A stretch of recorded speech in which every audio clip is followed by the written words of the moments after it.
৬০০ টাকা দিয়ে বালাচাও না কিনে মাত্র ৫০ টাকা খরচ করে বানিয়ে ফেলুন বালাচাও।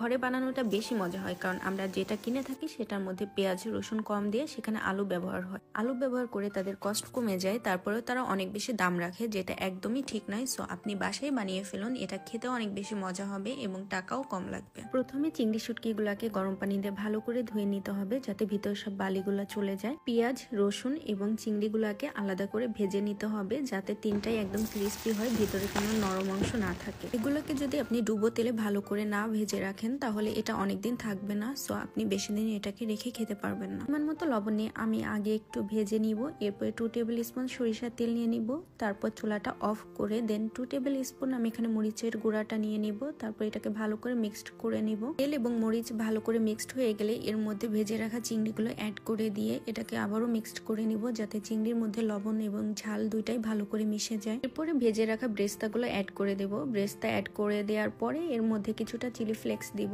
যাতে ঝালটা আরো বেশি পাওয়া যায় এবং খেতেও একটু বেশি মজা হয়। ব্যাস হয়ে গেল বালাচাও, যেটা বানানো খুবই ইজি। আপনার বেশি কিছু দরকার নাই, জাস্ট আপনি চিংড়ি শুটকিটা কিনবেন, বাকি সব জিনিসই আপনার বাসায় থাকে। সো আপনি বাসায় বানিয়ে ফেলতে পারবেন এবং 1 মাস সংরক্ষণ করে খেতে পারবেন। যখন কোনো তরকারি বা কিছু থাকবে না তখন আপনি বালাচাওর ভর্তা বানিয়ে খেতে পারবেন। আমি নেক্সট বালাচাওর ভর্তার রেসিপি দিয়ে দেবো। আল্লাহ হাফেজ।